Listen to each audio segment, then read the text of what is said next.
Hello ji, welcome to my YouTube channel. आज का हमारा टॉपिक होगा एंटीपार्टम हीमरेज। तो एंटीपार्टम हीमरेज क्या होता है कि प्रेगनेंसी के 28 वीक के बाद में और बच्चे के बर्थ होने से पहले अगर ब्लीडिंग होती है तो हम इस ब्लीडिंग को एंटीपार्टम हीमरेज बोलते हैं। तो एंटीपार्टम हीमरेज के कॉजेज़ क्या क्या हो सकते हैं? तो ये है हमारा प्लेसेंटल ब्लीडिंग हो सकती है, अनएक्सप्लेन्ड जो हमें नहीं पता कि क्यों ब्लीडिंग हो रही है, और एक्स्ट्रा प्लेसेंटल कॉजेज़ भी हो सकते हैं। अब प्लेसेंटल ब्लीडिंग में कौन कौन सी हो सकती हैं? प्लेसेंटा प्रीविया हो सकता है और एब्रेप्शियो प्लेसेंटा हो सकता है। अब एक्स्ट्रा प्लेसेंटल कॉजेज़ में क्या हो सकता है?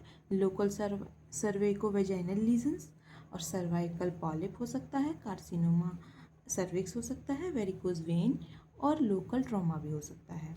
अभी आज के इस वीडियो में हम लोग पढ़ेंगे प्लेसेंटा प्रीविया। तो प्लेसेंटा प्रीविया क्या है? प्लेसेंटा इज इम्प्लांटेड पार्शियली और completely over the lower uterine segment. मतलब कि यूट्रस के लोअर सेगमेंट में प्लेसेंटा का इम्प्लांट हो जाना ही प्लेसेंटा प्रीविया कहलाता है। अब इसकी जो इटियोलॉजी है वो एग्जैक्ट कॉज तो हमें नहीं पता कि क्यों हो रहा है, लेकिन कुछ थेरीज दी गई हैं, जैसे कि ड्रॉपिंग डाउन थ्योरी है और परसिस्टेंस ऑफ कोरियनिक एक्टिविटी है, डिफेक्टिव डेसिडुआ है और big surface area of the placenta है। ड्रॉपिंग डाउन थ्योरी में है कि अगर फर्टिलाइज ओवम है और फर्टिलाइज ओवम जो है वो ऊपर यूट्रस के अपर सेगमेंट में इम्प्लांट ना होके अगर वो नीचे की साइड आ रहा है और वहाँ अगर मतलब यूट्रस के लोअर सेगमेंट में जाके अगर वो इम्प्लांट हो रहा है तो इसे ड्रॉपिंग डाउन थ्योरी में डाला जाता है। और परसिस्टेंस ऑफ कोरियोनिक एक्टिविटी में है कि नॉर्मली जो कोरियोन जो है वो ऊपर की तरफ डेवलप होते हैं, लेकिन अगर डेसिडुआ कैप्सुलरिस में कोरियोनिक एक्टिविटी बनी रहती है तो यह धीरे धीरे कैप्सुलर प्लेसेंटा बनाता है जो कि नीचे जाके ग्रो करता है। तो इस वजह से क्या है कि जो लोअर यूट्राइन सेगमेंट में डेसिडुआ वेरा से कांटेक्ट करता है। अब हम देखेंगे डिफेक्टिव डेसिडुआ क्या होता है। तो डिफेक्टिव डेसिडुआ में क्या है कि जब भी प्रेगनेंसी होती है, पहले हम देखते हैं कि डेसिडुआ क्या होता है। तो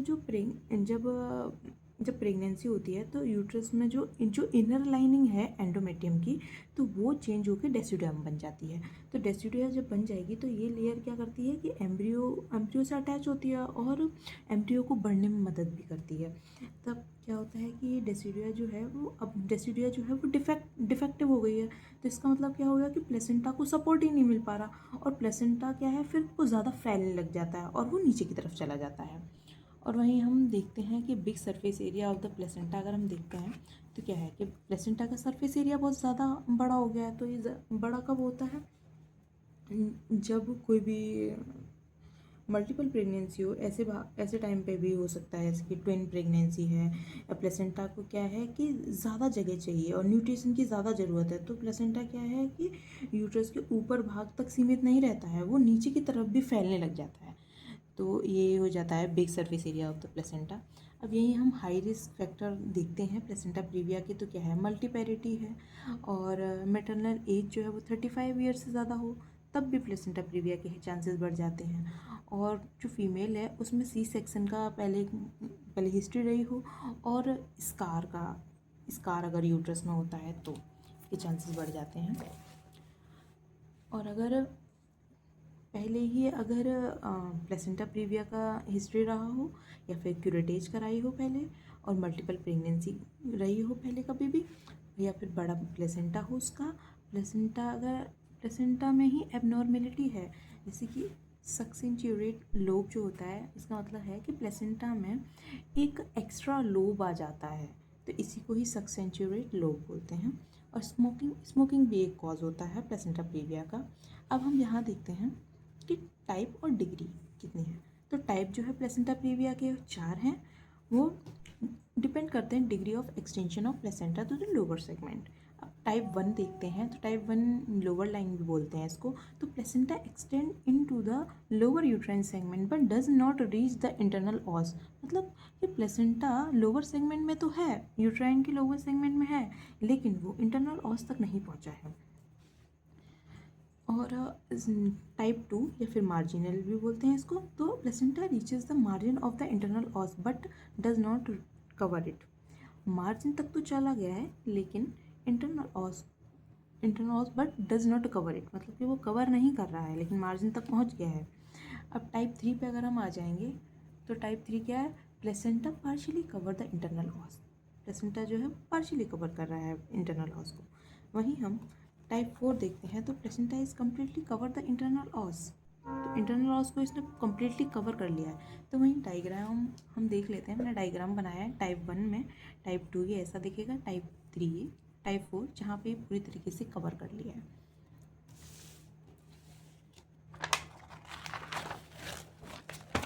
अब हम देखते हैं कि जो प्लेसेंटा प्रीविया है तो उसमें ब्लीडिंग अगर हो रही है तो क्यों हो रही है ब्लीडिंग। तो क्या होता है कि धीरे धीरे जैसे आगे प्रेगनेंसी से बढ़ती चली जाएगी तो क्या होता है कि प्लेसेंटा तो ग्रो करेगा धीरे धीरे, और अगर वो लोअर सेगमेंट में है तो क्या होगा, वो डायलेट करता है, डायलेट करता है तो प्लेसेंटा जो है वो तो नॉन इलास्टिक नेचर का है। और जो यूट्रस जैसे कि प्रेगनेंसी बढ़ती चली जाएगी तो यूट्रस क्या है वो डायलेट करेगा, डायलेट करेगा तो इसमें इससे क्या होता है कि opening up utero placental vessels, और इसी वजह से मतलब कि यूट्रो प्लेसेंटल वेसल्स जो है वो ओपन हो गई हैं और इसी वजह से ब्लीडिंग हो जाती है। और इसमें ये भी है कि अगर प्लेसेंटा प्रीविया का केस है और यहाँ पे क्या है कि वजाइनल एग्जामिनेशन कर लिया, वजाइनल एग्जामिनेशन किया, या फिर कोई फीमेल है प्रेगनेंसी के टाइम पे अगर उसने कोई सेक्सुअल एक्टिविटी की है तो इस वजह से भी ब्लीडिंग हो सकती है। अब हम इसके क्लिनिकल फीचर्स देखते हैं तो sudden onset causeless painless and recurrent bright red vaginal bleeding, यहाँ पे जो इम्पोर्टेंट चीज़ है वो है recurrent bright red vaginal bleeding, warning haemorrhage भी है इसमें, और सेंट्रल प्लेसेंटा प्रीविया में not be any bleeding until labour start. अब general condition and anaemia are proportionate to the visible blood loss. जो यूट्रस का साइज है वो जैसे जैसे जेस्टेशन पीरियड आएगा वो नॉर्मल ही रहेगा, नॉर्मल इन द सेंस कि जैसे नॉर्मल प्रेगनेंसी में होता वैसा ही रहेगा। तो the size of the uterus is proportionate to the period of gestation, uterus feel relax soft and elastic without any localize area of tenderness.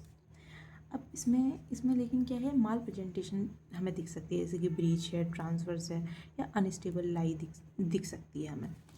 और हेड में not engage due to placenta occupying the lower segment. अब वही है कि अगर uterus के lower segment में अगर प्लेसेंटा है तो जो फीटस है वो उसका तो हेड वैसे भी इंगेज नहीं हो पाएगा ना।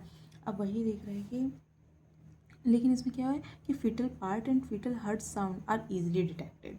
अब इसमें ये बोल रहा है कि देखो पीवी एग्जामिनेशन में प्रोवोक सीवियर ब्लीडिंग, अगर पीवी एग्जामिनेशन किया हमने तो ब्लीडिंग हो सकती है। ठीक है, अब हम पढ़ेंगे यहाँ पे स्टॉलवर्थी साइन। स्टॉलवर्थी साइन में क्या होता है कि जब भी हम फीटस के हेड को डाउनली प्रेस करते हैं पेल्विस की तरफ में तो क्या होता है कि फीटल हार्ट रेट जो है वो कम हो जाती है, और वही जब हम प्रेशर छोड़ देते हैं तो फिर वो नॉर्मल हो जाता है।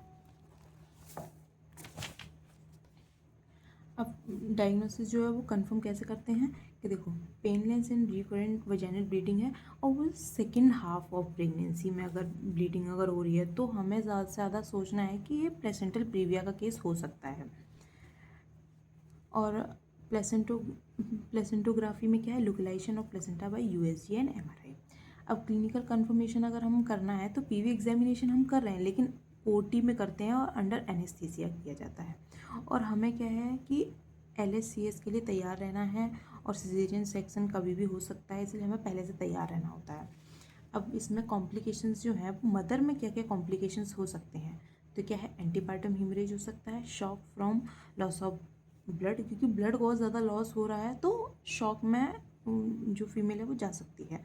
माल प्रेजेंटेशन हो सकता है, जैसे अभी हमने देखा कि ब्रीच है और ट्रांसवर्स या कोई भी प्रेजेंटेशन हो सकती है। अब नॉन इंगेजमेंट होगा, नॉन इंगेजमेंट तो हमने देख लिया क्योंकि यूट्रस के लोअर सेगमेंट में अगर प्लेसेंटा है तो इंगेजमेंट नहीं हो पाता है बच्चे के हेड का। प्री मेच्योर लेबर भी हो सकता है, डिटेन्ड प्लेसेंटा भी रह सकता है, और फिर पोस्टपार्टम हीमरेज भी हो सकता है, फिर प्यूरपीरल सेप्सिस भी हो सकता है।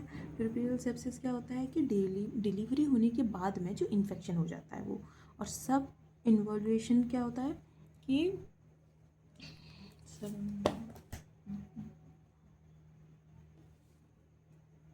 डिलीवरी के बाद में यूट्रस जो है वो अपने साइज में वापस नहीं आता, या वापस आएगा भी तो बहुत स्लो प्रोसेस हो जाती है इसकी। अब हम देखेंगे फीटस में क्या क्या हो सकता है। IUGR हो सकता है, लो बर्थ वेट हो सकता है, प्रीमेच्योर डिलीवरी हो सकती है, एस्फैक्सिया या फिर IUD भी हो सकता है। अब इसका क्या है, हम मैनेजमेंट करेंगे। मैनेजमेंट में क्या है, प्रिवेंशन पहले करना है कि देखो शुरू में तो रेगुलर एंटीनेटल केयर करनी है, हमें पूरा हेल्थ का पूरा ध्यान रखना है। और अगर एनीमिया है फीमेल को तो एनीमिया को करेक्ट करना है। और एंटीनेटल डायग्नोसिस के लिए हमें USG टाइम टू टाइम कराते रहना है, जिससे कि हमें कंफर्म पता चलता रहे कि प्लेसेंटा का जो पोजीशन है वो क्या है, या और भी कोई भी डिजीज़ वगैरह तो नहीं है, तो हमें पता चलती रहें चीज़ें, कोई एबनॉर्मेलिटी तो नहीं है, वो भी हमें पता चलती रहेगी USG कराने से। Warning haemorrhage should not be ignored, अगर उसको हीमरेज हो रहा है तो हमें इग्नोर नहीं करना चाहिए। अब अगर हम घर में हैं तो क्या कर सकते हैं, बेड रेस्ट की ज़रूरत है उस फीमेल को, और quick but gentle abdominal examination करेंगे, वजाइनल एग्जामिनेशन नहीं करना होता है।